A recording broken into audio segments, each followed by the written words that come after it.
I did. I got a matcha green tea lemonade. Oh. That shit delicious. Hey, Squirrel Friends! I'm Allie. I'm Jake. I'm Paige. We're from Group 6, and today we are going to be talking to you about... Angels in America.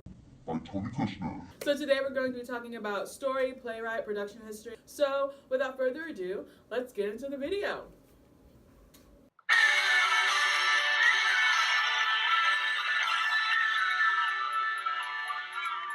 We're going to be giving you some information about the characters before we dive into the story of the play.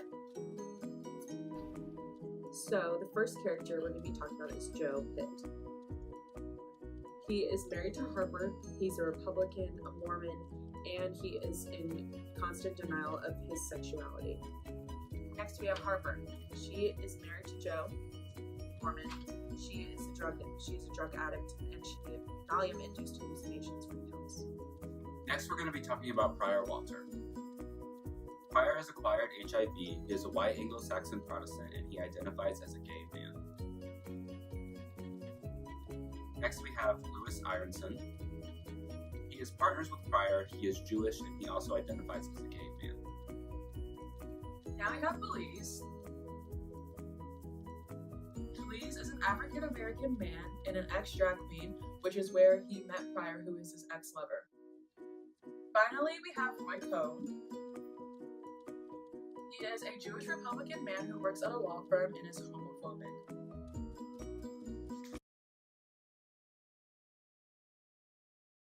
Wait, do you want to do Lewis and Prior? Just because I feel like I want to invade. The story of Angels in America begins at the funeral of Sarah Ironson, who is the grandmother to Lewis. He is in attendance to the funeral with his partner Prior Walter. It is at the funeral when Prior finally reveals that he has been diagnosed with the acquired immune deficiency syndrome, otherwise known as AIDS. Unable to handle the news and that his partner is currently dying, Lewis leaves. As the show progresses and Prior becomes more ill, Lewis is unable to continue to deal with seeing Prior in such a terrible state. This causes a rift between the couple and they both lean on Belize, a nurse in the hospital and a friend of both of them, for support. Joe Pitt is a Mormon and Republican judicial clerk. When he is offered a job position in Washington, D.C., he is hesitant to accept the offer because he is unable to leave his Valium-addicted wife behind. In one of her many drug-induced dreams, she meets Prior, who reveals to her that her husband is gay.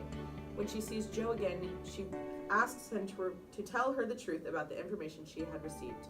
After arguing about it, he finally reveals that he has felt different than other men since they first got married. Harper tells Joe to just leave, meaning to go to Washington and leave her for good. Drunkenly, Joe calls his mother and admits that he is gay.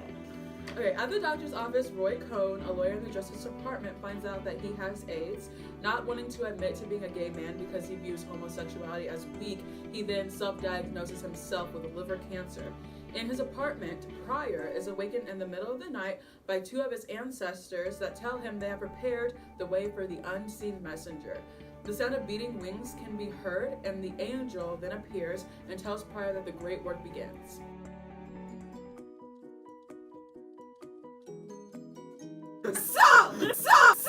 So, about Tony Kushner. He was born in Manhattan, and his family were descendants of Jewish immigrants. He went to Columbia University in 1978 and was an active protester during his time there. Kushner was inspired to write the play because he had a crush on a dancer who had died from AIDS. The inspiration came from a dream he had when he saw the dancer was in bed in his pajamas and an angel crashed through the ceiling and he was terrified. Kushner decided to write a poem that was titled Angels in America. The play premiered at Eureka Theater in San Francisco in 1991. Beforehand, it was performed as a workshop in Los Angeles at the Mark Taper Forum in 1990 by the Center Theatre Group. It premiered in London in a National Theatre production at the Cottesloe Theatre. It is important to note that only Millennium Approaches was being performed, as Kushner was still writing the play's second part, Perestroika. The entire two-part play debuted on Broadway at the Walter Kerr Theatre in 1993.